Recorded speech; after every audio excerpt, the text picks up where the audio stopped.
Today I'm going to show you how to wire this motorized Boba Fett helmet. Stay tuned.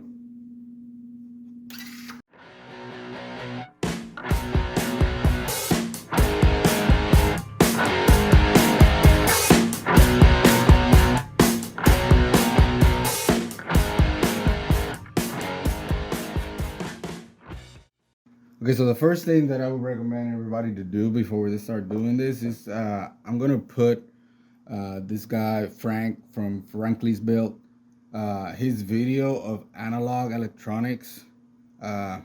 He does an outstanding job as usual of explaining how this analog stuff works. Analog meaning you don't have to program anything, and it's just switches and power and relays telling your electronics what to do when. So first I would tell you to go in the description, find his video, go watch it really quick and then come back, because this is he's talking about mainly the Iron Man helmet, but this is for the Boba Fett. So if you're interested in the Boba Fett, how to motorize his rangefinder, then this is the place for you. So that said, I'm gonna go ahead and start talking about how I wired my helmet.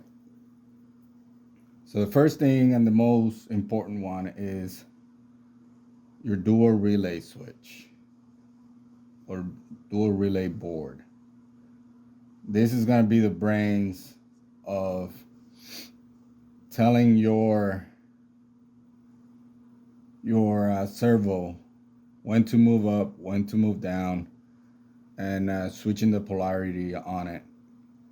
So you're going to have servo 1, servo 2, then you're going to have your ground over here, signal 1, signal 2, and then your power, your voltage. And then over here you're going to have 3 hookups.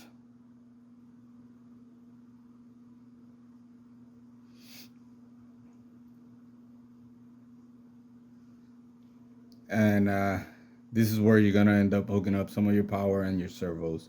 The next thing that you're going to work with, I'm working with a 5-volt rechargeable battery. It's one of those pocket power banks that you use for your cell phone when you're on the road and you don't have any plugs or anything. So those are 5 volts, and they have like a USB that comes out of them to charge stuff. What I did is I split that USB. I broke it off, and then in there it had a red wire. It had, of course, black wire. It had a green and a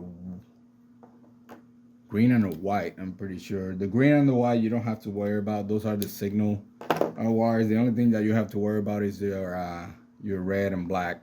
Now, if you get a wire from one of these dollar stores and stuff like that, they're gonna be different colors. So I would recommend for you to get like a multimeter, just to make sure that you got the right positive and right negative on coming out of that. So what I did is I split my let me go ahead and move this around. Positive up here, negative down here. I'll try to make this as neat as I can, but it's gonna get kind of busy. So this is gonna split into 2 more wires. So a total of 3. Then you're gonna have the same thing on your negative side. You're gonna have 3 wires. The first thing that we have to hook up is on your dual relay switch. dual and relay 1 and relay 2 on the right side, this one right here, that's where you're gonna hook up both of your red or positive wires. You're gonna hook them up right there. Okay, that third positive wire, let's switch it around, is gonna go to your voltage on the main power for the relay switch. Okay. Next thing that we're gonna do is we're gonna go ahead and hook up your negative wires. Now, one of your ground wires is gonna go to the left side of relay 2. The other one is gonna go to the left side of relay 1. And then your third one, we'll move that around too for the sake of cleanliness. We'll go this one to your ground on the board of the relay switch. Now the next thing that you're gonna have to work on is with your servo. Your servo is the kind of like the engine of what is going to move up and down your rangefinder. Okay.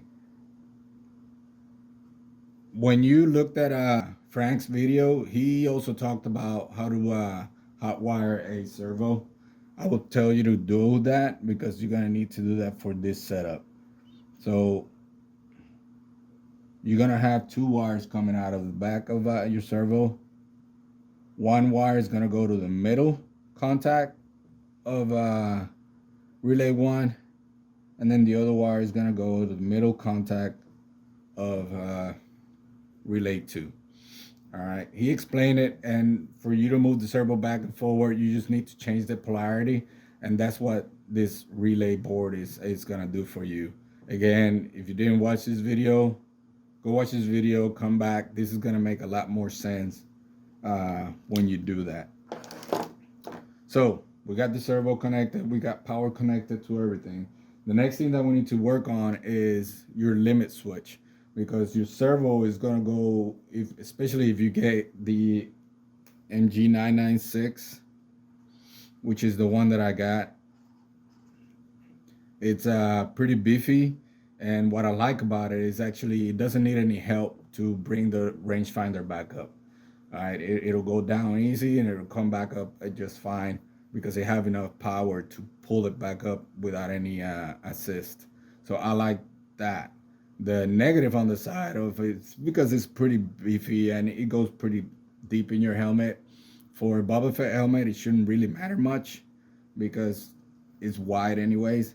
So you'll be able to fit in there. I can fit my big head on mine, so it's fine. So now we gotta work on your switches. How you gonna get your rangefinder up and down, and how are you gonna make it stop once it's in the down position? At least that's how I work with it. So these are toggle switches, and then you're gonna have a limit switch that looks kind of like this, and it's gonna have 3 contacts. This one's gonna say C, which is constant. Then this one's gonna say N O, if I'm not mistaken, which is normally open. And this one's gonna say NC, which is normally closed. And then my lights are yellow. His lights in Boba Fett, the Book of Boba Fett, is they're yellow, but I don't have a yellow marker, so I'm just gonna represent them by putting orange. Those are gonna be your lights. All right, so our goal here is that when the servo is going forward or clockwise, it's gonna hit this switch. Once it hits that switch, it tells the servo to stop moving. That means it's not gonna continue. As soon as it hits that, it stops. But then at the same time, it's gonna also tell the lights to turn on. So it's 2 functions here. One is gonna tell it to stop moving. The second one is going to tell it to turn on the lights. Okay, this is your constant. This is normally open, normally closed, and we'll get to hook that up here in a second. So as far as the signals, you got signal 1 and signal 2. Your signal 1, you want it to go to one of these toggle switches in the middle one. So you want the back. Sorry about that. I got my voice. Your signal 1 is going to go to the middle. Using the wrong color.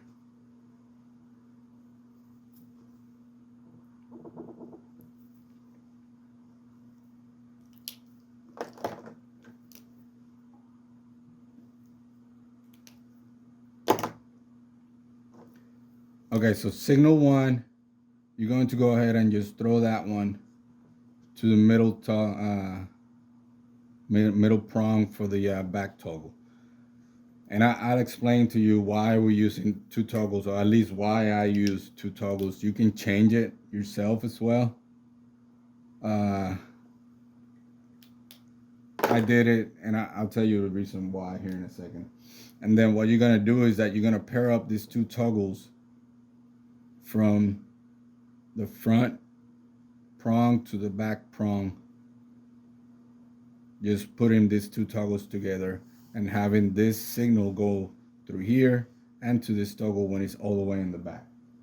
Okay, your ground, you're gonna ground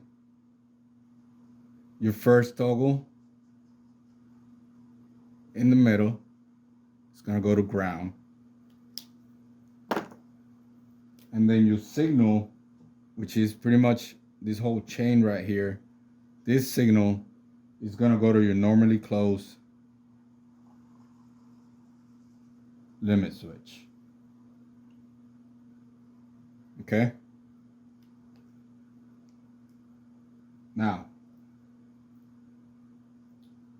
your normally open, let me see what color I want to use. Your normally open switch on your limit switch is going to go to the cathode of your LED lights. I like whenever I break stuff to stop working or resume working, I like to do it on the negative side because it's a little bit less power going through there, so you can cut it up through there and you don't have any issues. So what I do is these 2, you parallel together. Your anode to anode, and then your cathode to cathode, and then that is gonna go into your normally open switch on your limit switch.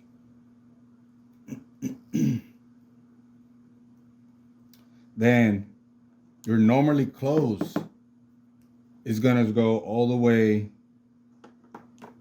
to your signal number 2. So we're gonna go from signal number 2 all the way to your constant on your limit switch.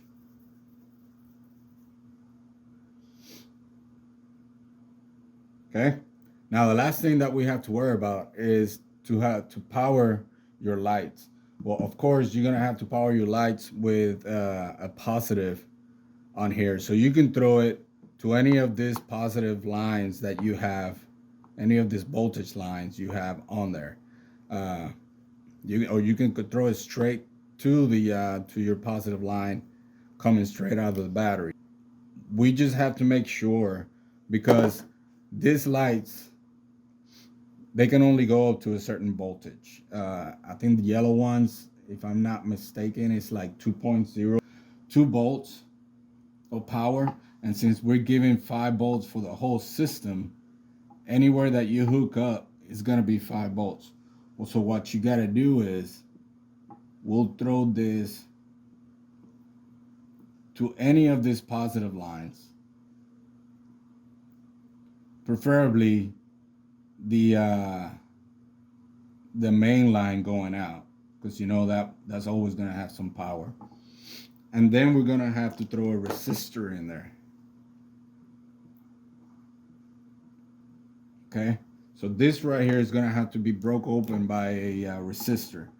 Resistor, all it does is just regulate the amount of voltage going into the lights.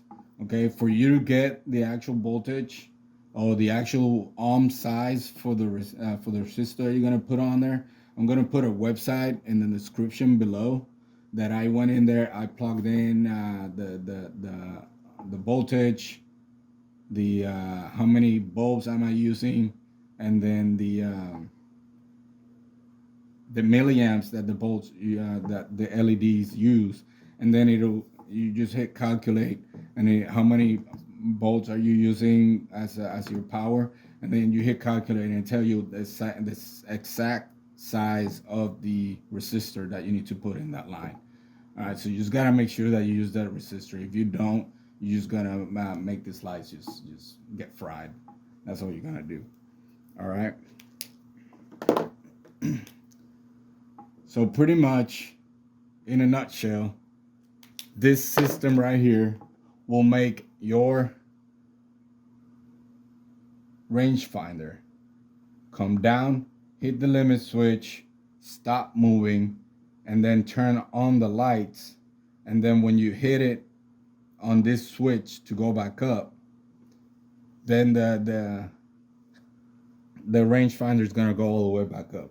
One note on here is that your servo, when it's going counterclockwise, you want to make sure that when you hook up this system and put the rangefinder on the wheel of the servo, is already completely on the counterclockwise position. Because what you're gonna do is you're gonna put it straight up. It's gonna go right here, the rangefinder. So whenever it comes up, it's gonna stop naturally because it's the end of that move. Okay, because you don't want to have, or at least I didn't want to have, two limit switches, one in the top, one in the bottom, regulating my servo at all times. So the bottom one is gonna be kind of like this. And I'll make another video how I installed everything, but this is the wiring part of it. So when this comes down, it's gonna hit this switch. This switch is going to close, and then this is gonna tell the servo stop moving or shut off. It's gonna tell the relay to shut off. And then at the same time, this line is gonna tell the lights, go ahead and turn on. And that's how your lights will come on. So this switch right here is gonna be your main power for pretty much everything on there. On and off switch. And then this is what is gonna tell it to lay down if you push it forward, or come back up if you push it back. I put this switch right here because on the up position, it was still getting voltage going into the servo, and the servo was heating up really bad. So instead of using another, again, I don't want to use two of these limit switches, because then I will have to go into and change the whole 3D printed part that I already made for it. And I didn't want to go through all that. So I just ended up putting a toggle switch just to shut it on and off. If you want to put another limit switch, you can. You just got to make sure that you adjust, how you are setting up that whole setup once you're in there. So I thought it was easier just to put two toggle switches, this one being an on and off for the whole system, on and off switch, and then the forward being the one in the front being the up and down switch for it. So I'll keep this. Make sure that if you have any questions, just make sure you comment below. Let me know. I'll answer any questions that you might have for this system. I am also making a video on the actual installation, but I wanted to make this one quick and kind of to the point, and not put it together with the assembly video because then it will be super long. I just wanted to explain this and then get the information out there so you guys and gals can go ahead and start working it, and then I'll show you how I put it into my actual helmet in the next video. All right, well, thank you for watching the video. Subscribe, like, and let your friends know. Thank you.